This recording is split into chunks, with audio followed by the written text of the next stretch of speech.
Good morning class. कल के explanation video में हमने हमारा टॉपिक हैवी वाटर यानी कि भारी जल जो है वो स्टार्ट किया था, जिसमें हमने हमारे जो हैवी वाटर की कुछ मेथड ऑफ प्रिपरेशन और उसकी फिजिकल प्रॉपर्टीज़ यानी कि कुछ बनाने की विधियां एवं जो भौतिक गुण होते हैं ये हमने पढ़ लिए थे। कल के एक्सप्लेनेशन में मैंने कहा था कि जो इसका सबसे पहला और जो सबसे इम्पोर्टेंट जो इसका मेथड ऑफ प्रिपरेशन है that is electrolysis of ordinary water, सामान्य जल का विद्युत अपघटन। इसको हम कल के एक्सप्लेनेशन में पढ़ेंगे। तो आज सबसे पहले यहीं से स्टार्ट करते हैं।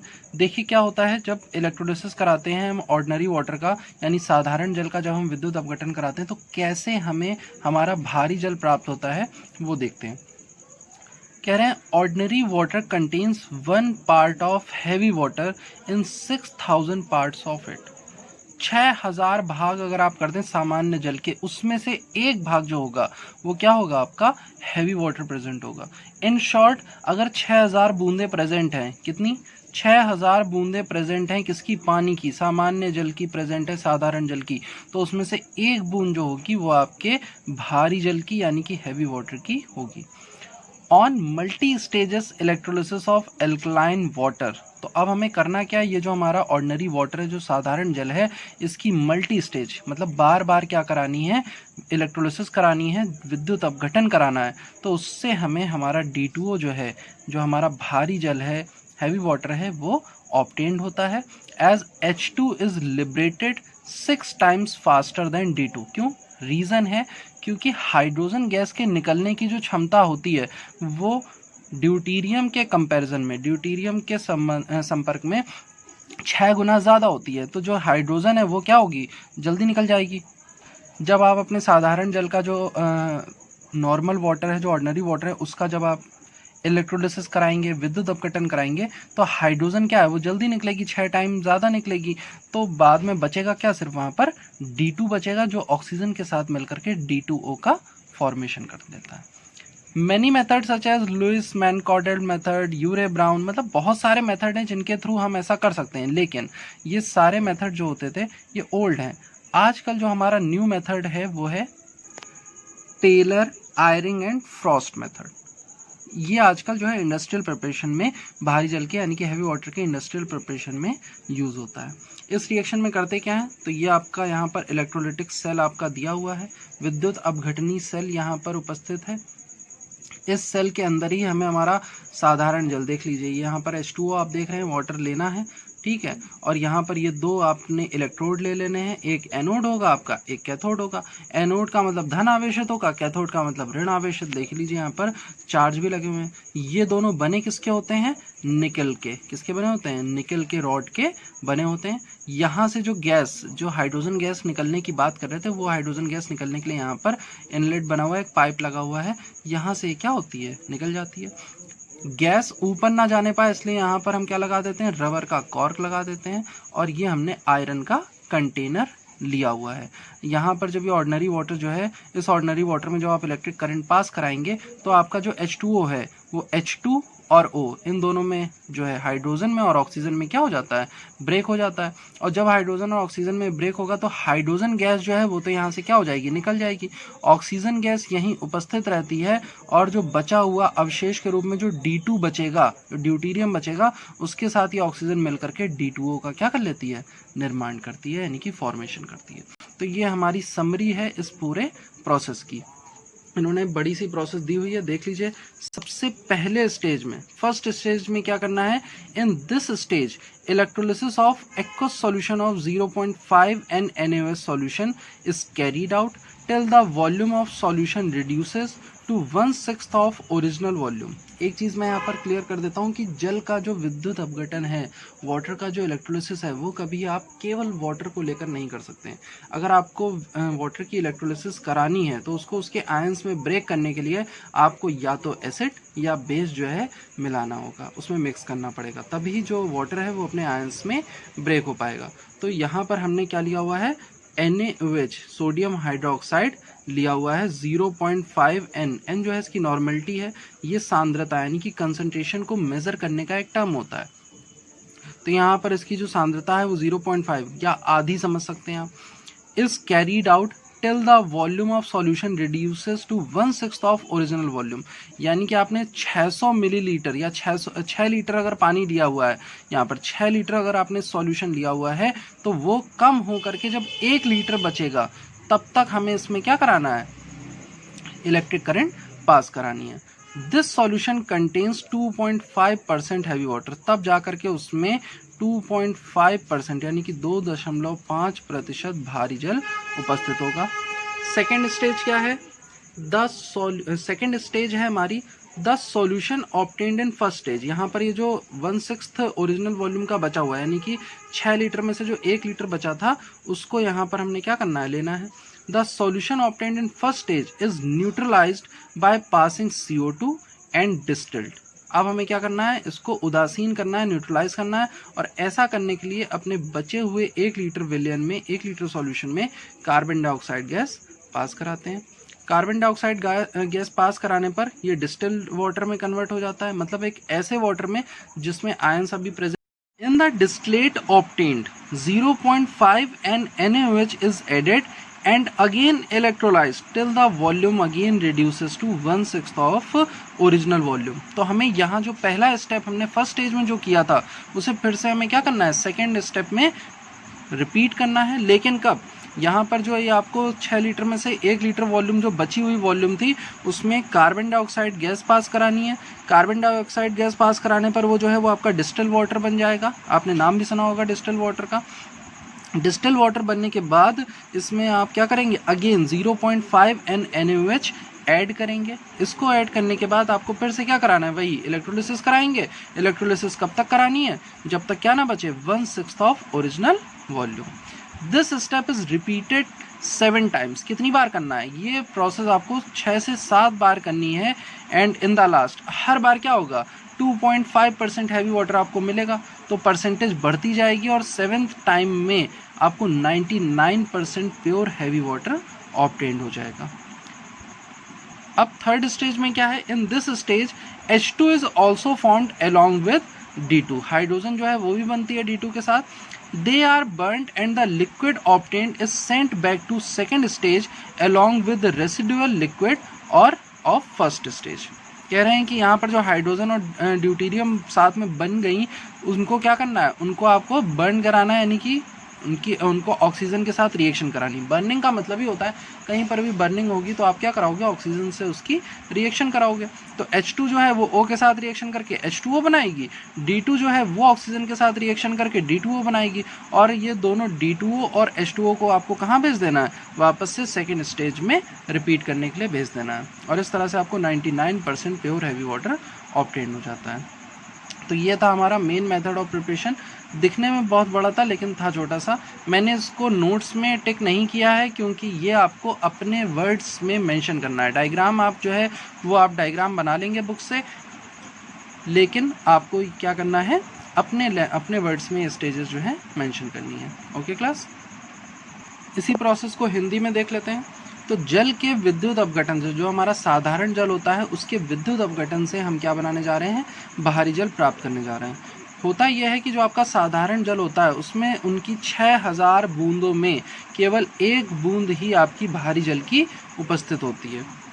आप ऐसा करने पर क्या करेंगे, आपको अगर आपके साधारण जल से आपका भारी जल अलग करना है तो उसके लिए आपको क्षारीय जल लेना है, कि यानी कि जल में आपको थोड़ा सा क्षार मिलाना है, जो कि हम यहाँ पर मिलाने वाले हैं NaOH 0.5 NaOH। रिएक्शन में होता यह है कि आपकी जो बूंदें प्रेजेंट है वो H2O और D2O दोनों की उपस्थित हैं।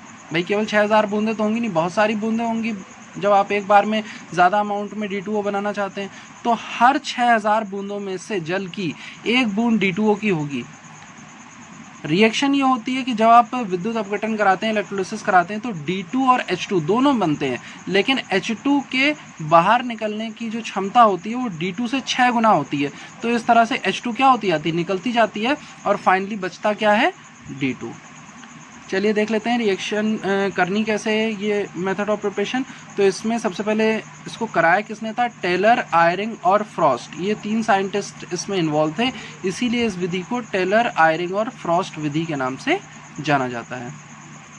ये आपका डायग्राम है ये आपका एपरेटस का डायग्राम है जिसमें आपको D2O यानी कि भारी जल बनाना है। लोहे का कंटेनर लेते हैं, इस लोहे के कंटेनर में हमने जो अपना साधारण जल है वो भरा हुआ है और इसमें 2 इलेक्ट्रोड हमने क्या कर दिए हैं, लगा दिए हैं। इलेक्ट्रोड जो है हमारे, एक कैथोड होगा एक एनोड। ये तो पता ही है कि विद्युत धारा प्रवाहित कराने के लिए एक धन आवेश एक ऋण आवेश की आवश्यकता होती है। ये दोनों ही इलेक्ट्रोड निकल रॉड के बने होते हैं। यहाँ पर ये हमने छोटा सा कट लगाया, पाइप लगाया हुआ है जो कि गैस को निकलने में क्या करेगा, मदद करेगा। इस रिएक्शन में जो भी गैस बनेगी उसको बाहर निकालने में मदद करता है।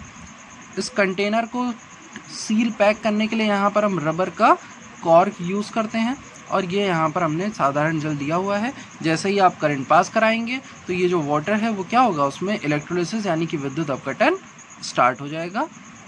अब इसका फर्स्ट स्टेप क्या है, फर्स्ट स्टेप में करना यह है कि जो आपने यहाँ पर वाटर लिया है उसमें 0.5 नॉर्मलता का NaOH मिक्स करना है।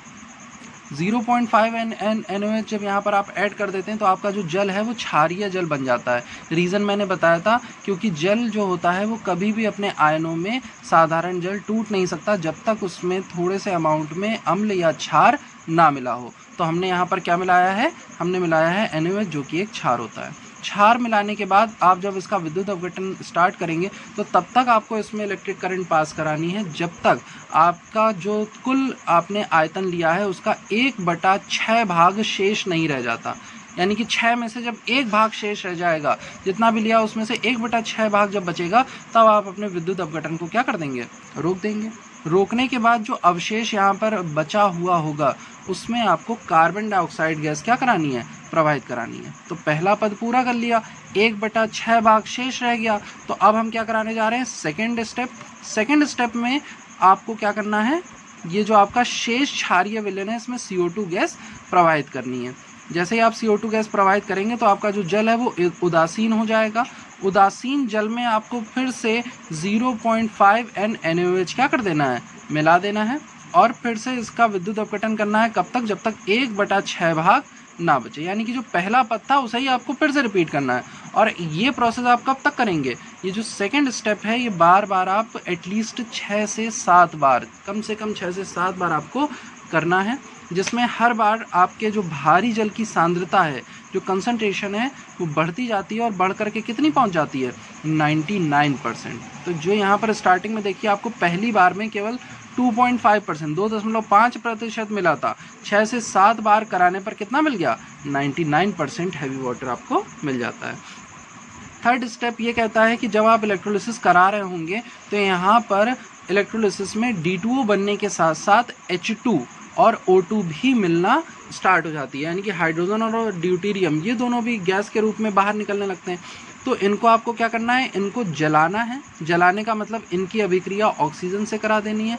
ऑक्सीजन से अभिक्रिया कराने पर H2 जो है वो H2O बना लेगा, D2 जो है वो D2O बना लेगा और इन दोनों को वापस से विद्युत अपघटन के लिए दूसरे पद में भेज देना है। तो ये 3 पदों में हमारा जो अभिक्रिया है, जो मेथड है वो पूरा हो जाता है और इस तरह से हम बड़े पैमाने पे यानी कि इंडस्ट्रियल लेवल पर भारी जल प्राप्त कर लेते हैं। तो ये था method of preparation. Now the next topic is chemical properties of heavy water, यानी कि भारी जल के रासायनिक गुण। सबसे पहली जो केमिकल प्रॉपर्टी है वो है इलेक्ट्रोलिसिस। कह रहे हैं chemically D2O is similar to H2O but due to isotopic effect its reactions are slow. जो आपने वाटर में रिएक्शन पढ़ी थी, जल की जो अभिक्रियाएं पढ़ी थी, वही आपकी यहाँ पर भारी जल की अभिक्रियाएं होती हैं, क्योंकि दोनों हैं क्या, सेम ही तो हैं।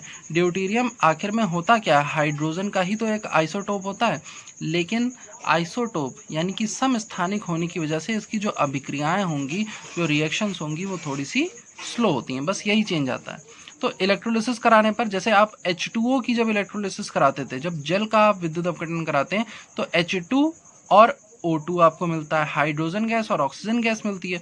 तो उसी तरह से भारी जल का विद्युत अपघटन कराने पर, हैवी वाटर का इलेक्ट्रोलिसिस कराने पर आपको क्या मिलेगा, ड्यूटेरियम और ऑक्सीजन गैस प्राप्त होगी। तो ये है आपकी इलेक्ट्रोलिसिस। नेक्स्ट है रिएक्शन विद मेटल।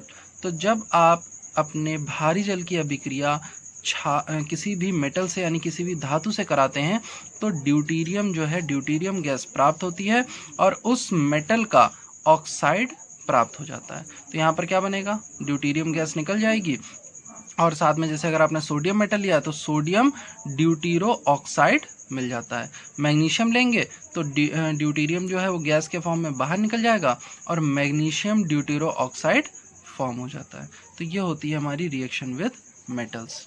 रिएक्शन इसकी इजी है, इसमें कोई टफ नहीं है। D2O की रिएक्शन थी तो D2 और O2 बन गया। D2O और सोडियम की रिएक्शन है तो यहाँ पर जो ये जो D2 है सोडियम से क्या हो जाता है, डिस्प्लेस हो जाता है, रिप्लेस हो जाता है और साथ में NaOD यानी कि सोडियम ड्यूटेरोक्साइड बना लेता है, ड्यूटेरियम गैस निकल जाती है। नेक्स्ट रिएक्शन है रिएक्शन विद मेटेलिक ऑक्साइड। धात्विक जो ऑक्साइड होते हैं, जैसे यहाँ पर आपने मेटल लिया था, अब मेटल के साथ ऑक्सीजन भी प्रेजेंट होगी, मेटल का ऑक्साइड लेना है तो ये हमने ले लिया, जैसे सोडियम की जगह सोडियम ऑक्साइड ले लिया और इसकी रिएक्शन D2O जो कि हमारा भारी जल है, हैवी वाटर है, कराएंगे तो सिंपली क्या होता है, आपको उस मेटल का ड्यूटेरोक्साइड प्राप्त हो जाएगा। यानी कि यहाँ पर बस एक चेंज आ गया कि यहाँ पर जो ड्यूटीरियम गैस मिल रही थी वो मेटल ऑक्साइड लेने पर वो ड्यूटीरियम गैस नहीं प्राप्त होती है, सिर्फ हमको हमारा ड्यूटेरोक्साइड ही प्राप्त हो जाता है। तो Na2O है तो क्या मिल जाएगा, सोडियम ड्यूटेरोक्साइड मिलेगा। कैल्शियम ऑक्साइड लोगे, कैल्शियम ड्यूटेरोक्साइड मिल जाएगा। मैग्नीशियम ऑक्साइड लोगे, मैग्नीशियम ड्यूटेरोक्साइड मिल जाएगा। जो भी धात्विक ऑक्साइड आप लेंगे उसी का ड्यूटेरो ऑक्साइड जो है आपको मिल जाएगा। ड्यूटेरो ऑक्साइड ठीक उसकी तरह है जैसे आपको हाइड्रो ऑक्साइड मिलता था। भाई जब आप H2O लेते थे तो वहाँ पर मेटल का हाइड्रो ऑक्साइड मिलता था, वैसे यहाँ पर मेटल का ड्यूटेरो ऑक्साइड मिलता है। नेक्स्ट रिएक्शन है reaction with acidic oxides. Acidic oxides of non metals dissolve in D2O forming heavy acids. जब आप क्या लेंगे, आपके एसिडिक ऑक्साइड लेंगे तो याद रखिएगा, जब आप वाटर की रिएक्शन H2O की रिएक्शन आपके एसिडिक ऑक्साइड के साथ कराते थे, जैसे कि कार्बन डाइऑक्साइड के साथ करा दी, सल्फर डाइऑक्साइड के साथ करा ली, तो इन्हीं के ये जो आपके नॉन मेटल्स आप देख रहे हैं सल्फर कार्बन, इन्हीं के एसिड फॉर्म हो जाते थे, इन्हीं के अम्ल जो हैं वो प्राप्त होते थे। जैसे कि सल्फर डाइऑक्साइड से कराएंगे तो आपको सल्फ्यूरिक एसिड मिल जाएगा। वैसे ही यहाँ पर जब आप अपने एसिडिक ऑक्साइड की रिएक्शन D2O से हैवी वाटर से कराएंगे तो उस कंडीशन में आपको सल्फ्यूरिक एसिड तो मिलेगा, लेकिन साथ में क्या जुड़ जाएगा, ड्यूट्रो जुड़ जाएगा, ड्यूट्रो सल्फ्यूरिक एसिड। आपने फॉस्फोरस पेंटाऑक्साइड के साथ करा दी P2O5 फॉस्फोरस पेंटाऑक्साइड, तो इसका नाम हो जाएगा ड्यूटेरो फॉस्फोरिक एसिड हो जाएगा। कार्बन डाइऑक्साइड के साथ करा दी तो ड्यूटेरो कार्बोनिक एसिड। तो ये होती है reaction with acidic oxide. Next reaction है रिएक्शन विद कार्बाइड। जब आप अपने हैवी वाटर की रिएक्शन किसी भी कार्बाइड के साथ, कार्बाइड का मतलब होता है जब कोई धातु कार्बन के साथ बॉन्ड बनाती है, यानी कि कार्बन के साथ कोई कंपाउंड बनाती है तो उसे कार्बाइड कहा जाता है। तो जो मेटल कार्बाइड्स होते हैं, हमारे धात्विक कार्बाइड जो होते हैं, वो जब हमारे हैवी वाटर के साथ रिएक्शन करते हैं तो क्या फॉर्म करते हैं, they will form heavy water forming deutero hydrocarbon. अगर यहाँ पर हाइड्रोजन होता तो आपके सिर्फ हाइड्रोकार्बन मिलते, लेकिन क्योंकि यहाँ पर हाइड्रोजन ना होकर के ड्यूटीरियम यूज़ कर रहे हैं तो इसलिए आपको ड्यूट्रो हाइड्रोकार्बन प्राप्त होते हैं। जैसे हमने क्या ले लिया, कैल्शियम कार्बाइड। कैल्शियम कार्बाइड का फॉर्मूला होता है CaC2। इसकी रिएक्शन D2O से कराओगे तो सबसे पहले तो कैल्शियम ड्यूटेरोक्साइड प्राप्त होगा और साथ में ड्यूटेरो एसिटिलीन प्राप्त हो जाएगी। सिर्फ यहाँ पर ड्यूटीरियम वर्ड का चेंज आ रहा है, बाकी सारी रिएक्शन वही है जो आपने हमारे जो वाटर की रिएक्शन थी उसमें पढ़ी थी। तो ये यहाँ पर कैल्शियम कार्बाइड की रिएक्शन D2O से कराने पर कैल्शियम ड्यूटेरोक्साइड। अब ये कैल्शियम ड्यूटेरोक्साइड को इससे कंपेयर कर लो, CaOH होल ट्वाइस, यानी कि कैल्शियम हाइड्रोक्साइड के साथ कंपेयर कर लो। वही यहाँ लिखा हुआ है, बस H की जगह क्या लग गया है, D लग गया है, इसलिए आप बिल्कुल कंफ्यूज मत होइए। जितनी भी आपने वाटर की रिएक्शन करी थी वहाँ पर जहाँ जहाँ भाई दोनों के फॉर्मूले में बस छोटा सा चेंज है, H2O D2O, तो यहाँ पर जहाँ जहाँ H2 था वहाँ वहाँ D2 आ जाता है। तो ये थी हमारी reaction with carbide. Next and last reaction है रिएक्शन विद मेटल हाइड्राइड्स। तो जिस तरह से हमारे मेटल कार्बाइड थे वैसे ही अब क्या होंगे हमारे मेटल हाइड्राइड्स। तो हैवी वाटर की रिएक्शन मेटल हाइड्राइड के साथ कराने पर उस मेटल का ड्यूटेरोक्साइड हमको प्राप्त हो जाता है और ड्यूट्रो हाइड्रोजन जो है वो बाहर निकल जाती है। जैसे कैल्शियम हाइड्राइड लिया तो कैल्शियम ड्यूटेरोक्साइड, वही चीज़ है कैल्शियम, अगर यहाँ पर वाटर होता तो कैल्शियम हाइड्रोक्साइड मिलता। लेकिन यहाँ पर हमने क्या लिया हुआ है, हमने यहाँ पर कैल्शियम हाइड्राइड के साथ ड्यूटीरियम लिया हुआ है, इसलिए कैल्शियम ड्यूट्रॉक्साइड प्राप्त होता है और ड्यूट्रोहाइड्रोजन निकल जाती है। तो ये थे हमारी इम्पॉर्टेंट केमिकल प्रॉपर्टीज़ यानी कि रासायनिक गुण। नेक्स्ट आते हैं यूजेस ऑफ हैवी वाटर। तो हैवी वाटर का एक जो सबसे बड़ा यूज़ होता है वो होता है एज अ न्यूट्रॉन मॉडरेटर। जो आपका भारी जल होता है वो एक्चुअली में आपका यूज़ होता है जितनी भी आपके न्यूक्लियर रिएक्टर होते हैं, यानी कि जो नाभिक विखंडन में जो अभिक्रियाएं होती हैं, आपने सुना होगा न्यूक्लियर रिएक्टर्स के थ्रू जहाँ पर न्यूक्लियर फिजन कराया जाता है, यानी कि आपकी जो एटॉमिक रिसर्च पावर प्लांट हैं जहाँ जहाँ वहाँ पर ये जो आपका हैवी वाटर है, जो भारी जल है, वो वहाँ पर एक मॉडरेटर की तरह उपयोग होता है। मॉडरेटर का मतलब होता है कि जब आपका न्यूक्लियर रिएक्शन कराई जाती हैं तो बहुत ही ज़्यादा अमाउंट में हीट एनर्जी फॉर्म होती है। हीट एनर्जी फॉर्म होने की वजह से यानी कि ऊष्मा निकलती है, तो ऊष्मा निकलने की वजह से जो आपकी मशीन है वो गर्म होने लगती हैं। तो उनको ठंडा रखने के लिए वहाँ पर शीतलक के रूप में, मॉडरेटर के रूप में हम क्या यूज़ करते हैं, हमारे हैवी वाटर को यूज़ करते हैं। नॉर्मल वाटर को यूज़ नहीं कर सकते। क्यों नहीं कर सकते? क्योंकि नॉर्मल वाटर को यूज़ करने पर अगर आपने साधारण जल वहाँ पर उन अभिक्रियाओं में उपयोग कर लिया तो ऊष्मा इतनी ज़्यादा होती है, हीट इतनी ज़्यादा होती है कि आपका वाटर तुरंत स्टीम में कन्वर्ट हो जाएगा, भाप बन जाएगा। और भाप जो होती है वो जल से भी ज़्यादा गर्म होती है, वाटर से भी ज़्यादा गर्म होती है। तो उस कंडीशन में हीट एनर्जी और बढ़ने के चांसेस रहते हैं। इसलिए जितनी भी हमारी न्यूक्लियर रिएक्शंस होती हैं वहाँ पर मॉडरेटर के रूप में वाटर को यूज़ ना करके हम हैवी वाटर का यूज़ करते हैं। यही इसका जो है एक इम्पॉर्टेंट यूज़ है। देख लीजिए केमिकल रिएक्शन हिंदी में भी। सबसे पहला जो हमारा रासायनिक गुण है वो है वैद्युत अपघटन। तो भारी जल का विद्युत अपघटन कराने पर, यानी कि भारी जल में विद्युत धारा प्रवाहित कराने पर हमें ड्यूटीरियम और ऑक्सीजन, ये दोनों गैसें प्राप्त होती हैं। ड्यूटीरियम कैथोड पर और O2 जो ऑक्सीजन है वो एनोड पर। नेक्स्ट रिएक्शन है धातुओं से क्रिया। तो जो भारी जल है वो धातुओं से अभिक्रिया करके ड्यूटीरियम गैस बनाता है, यानी कि भारी हाइड्रोजन जो है वो मुक्त हो जाती है तथा उस मेटल का ड्यूट्रॉक्साइड फॉर्म हो जाता है। तो यहाँ पर अगर आपने सोडियम मेटल लिया है तो सोडियम ड्यूट्रॉक्साइड बन जाएगा, मैग्नीशियम लिया है तो मैग्नीशियम ड्यूट्रॉक्साइड बन जाएगा, और जो आपका ड्यूटीरियम है जिसे हम भारी हाइड्रोजन कहते हैं वो हमें प्राप्त हो जाता है। नेक्स्ट है धातु ऑक्साइडों से क्रिया। Reaction with metallic oxide. धातु ऑक्साइडों से क्या अभिक्रिया होती है? सेम रिएक्शन जो आपने धातुओं से अभिक्रिया पढ़ी थी वही रिएक्शन जो होती है धातु ऑक्साइडों के साथ होती है, लेकिन धातु ऑक्साइडों से अभिक्रिया कराने पर भारी हाइड्रोजन मुक्त नहीं होती है। देखिए सिर्फ क्या बनता है, सिर्फ मेटल का ड्यूट्रॉक्साइड प्राप्त हो जाता है। जैसे आपने सोडियम ऑक्साइड लिया तो सोडियम ड्यूट्रॉक्साइड मिल जाएगा, कैल्शियम ऑक्साइड लिया तो कैल्शियम ड्यूट्रॉक्साइड प्राप्त हो जाएगा। इन रिएक्शंस को पढ़ने से पहले फिर से जो मैं कह रहा हूँ उस पॉइंट को नोट करिए कि जो ड्यूटीरियम है वो एक्चुअली में हाइड्रोजन का ही एक आइसोटोप यानी कि समस्थानिक है।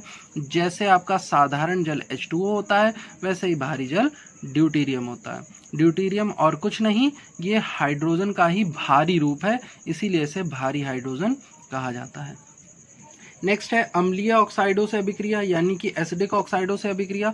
तो अम्लीय ऑक्साइडों से भारी जल की अभिक्रिया कराने पर हमें अम्ल की ही प्राप्ति होती है। क्या बन जाते हैं? हमारे अम्ल बन जाते हैं इसमें घुल करके। तो SO3 है, D2O, क्योंकि ये जल है, भारी जल है, तो ये SO3 गैस इसमें घुल करके क्या बना लेगी? भारी सल्फ्यूरिक अम्ल, ड्यूटीरो सल्फ्यूरिक अम्ल। इसी तरह से नाइट्रोजन पेंटाऑक्साइड ले लीजिए तो ड्यूटीरो नाइट्रिक अम्ल मिल जाएगा, आपको नाइट्रिक एसिड मिल जाएगा। तो यह है हमारी अम्लीय ऑक्साइडों से अभिक्रिया। नेक्स्ट है धातु कार्बाइडों से अभिक्रिया। धातु कार्बाइड का मतलब कि जब धातु जो होती है आपकी कार्बन से जुड़ जाती है तो धातु कार्बाइड का निर्माण करती है। तो धातु कार्बाइड से अभिक्रिया कराने पे क्या होता है? धातु कार्बाइड की अभिक्रिया भारी जल से कराने पर धातु का ड्यूट्रॉक्साइड प्राप्त होता है तथा हाइड्रोकार्बन प्राप्त होता है। जैसे यहाँ पर हमने एल्युमिनियम कार्बाइड ले लिया, फॉर्मूला है Al4C3। इसकी रिएक्शन हमने 12 मोल D2O से करा दी, भारी जल से करा दी, तो क्या बनेगा? एल्युमिनियम मेटल का ड्यूट्रॉक्साइड, एल्युमिनियम ड्यूट्रॉक्साइड और ड्यूटीरो मीथेन। जैसे आपकी CH4 जो होती है वो सिर्फ मीथेन होती है, तो यहाँ पर हाइड्रोजन की जगह हमने क्या लिया? देखिए ड्यूटीरियम लिया है, तो ड्यूटीरो मीथेन प्राप्त हो जाती है। लास्ट रिएक्शन है धातु हाइड्राइडों से क्रिया। धातु हाइड्राइड क्या होंगे, यानी कि धातुओं ने हाइड्रोजन के साथ जब बॉन्ड बनाते हैं तो धातु हाइड्राइड कहे जाते हैं। जब हमारा भारी जल धातु हाइड्राइडों के साथ अभिक्रिया करता है तो उस धातु का ड्यूटरॉक्साइड फॉर्म हो जाएगा और ड्यूटीरो हाइड्रोजन यानी भारी हाइड्रोजन जो है वो प्राप्त हो जाएगी। तो यहाँ पर हमने कैल्शियम हाइड्राइड लिया CaH2, उसकी रिएक्शन जो है हमने भारी जल D2O से कराई तो कैल्शियम ड्यूटरॉक्साइड मिल गया, CaOD का होल ट्वाइस और ड्यूटीरो हाइड्रोजन मुक्त हो जाती है। ये थे हमारे इंपॉर्टेंट केमिकल रिएक्शन हिंदी में। नाउ बात करते हैं भारी जल के उपयोग। तो ये हमारा यूज होता है न्यूट्रॉन मंदक के रूप में। याद दिला देते हैं, जितने भी हमारे नाभिकीय रिएक्टर होते हैं, जो न्यूक्लियर रिएक्टर में जो रिएक्शन कराई जाती हैं, वहाँ पर एक्चुअली में होता क्या है, जो आपका यूरेनियम होता है, यूरेनियम पर न्यूट्रॉन की बारिश कराई जाती है, बौछार कराई जाती है। ये न्यूट्रॉन बहुत तेजी स्पीड से आ रहे होते हैं। तो जब तेज स्पीड से आते हैं तो इनमें क्या होता है, बहुत अधिक अमाउंट में ऊष्मा निकलती, बहुत अधिक मात्रा में ऊष्मा जो है वो निकलती है। तो उसको कंट्रोल करने के लिए हम यहाँ पर हमारे हैवी वाटर यानी भारी जल का उपयोग करते हैं, जो न्यूट्रॉन की चाल को, न्यूट्रॉन की स्पीड को स्लो करने में यूज होता है। इसीलिए इसका नाम न्यूट्रॉन मंदक रखा गया है। तो ये थे हमारे भारी जल के जो मेन यूज है। आज के एक्सप्लेनेशन में अगर कोई भी आपको डाउट हो तो आप पूछ लीजिएगा, और जो आपको नोट्स सेंड किए गए हैं नोट्स कंप्लीट कर लीजिए। जो बची हुई जो प्रॉपर्टीज़ हैं, आई मीन हाइड्रोजन के जो टॉपिक्स हैं, वो आपको उसका एक्सप्लेनेशन नेक्स्ट वीडियो में भेज दिया जाएगा। Okay class, thank you.